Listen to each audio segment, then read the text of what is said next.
क्रोध करने वाला खुद भी जलता है और दूसरों को भी जलाता है। बुद्ध अपने शिष्यों को दे रहे थे उपदेश।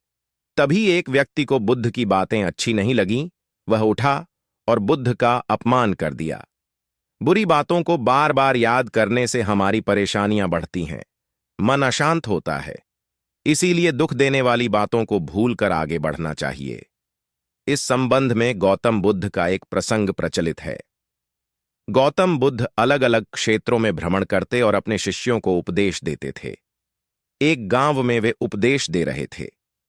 बुद्ध ने कहा कि क्रोध ऐसी अग्नि है जिसमें क्रोध करने वाला खुद भी जलता है और दूसरों को भी जलाता है। बुद्ध के प्रवचन सुनने के लिए बड़ी संख्या में लोग वहां बैठे थे। उन लोगों में बहुत गुस्से वाला एक व्यक्ति भी बैठा हुआ था। उसे ये बातें पसंद नहीं आई। वह अचानक उठा और बोलने लगा कि बुद्ध, तुम पाखंडी हो। बड़ी बड़ी बातें करना ही तुम्हारा काम है। तुम लोगों को भ्रमित कर रहे हो। तुम्हारी ये बातें आज कोई मायने नहीं रखती हैं।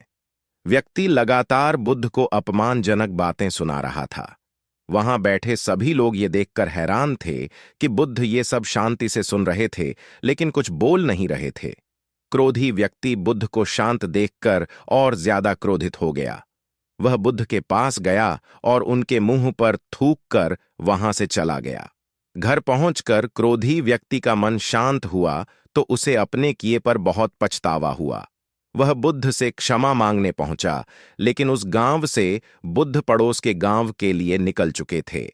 वह व्यक्ति बुद्ध को खोजते हुए दूसरे गांव में पहुंच गया। वहां व्यक्ति को जैसे ही बुद्ध दिखाई दिए, वह उनके चरणों में गिर गया और क्षमा मांगने लगा। बुद्ध ने उस व्यक्ति से पूछा, तुम कौन हो और क्षमा क्यों मांग रहे हो? उस व्यक्ति ने कहा, क्या आप भूल गए? मैंने कल आपके साथ बुरा व्यवहार किया था, आपका अपमान किया था। बुद्ध ने कहा, बीता हुआ कल मैं वहीं छोड़ दे आया हूं और तुम अभी भी वहीं रुके हुए हो। तुम्हें गलती पर पछतावा है। तुमने पश्चाताप कर लिया। अब तुम निष्पाप हो गए हो। बुरी बातें याद करते रहने से हमारा आज बर्बाद हो जाता है। इस आदत की वजह से भविष्य भी बिगड़ सकता है। इसीलिए बीते हुए कल की बातों को भूलकर आगे बढ़ना चाहिए।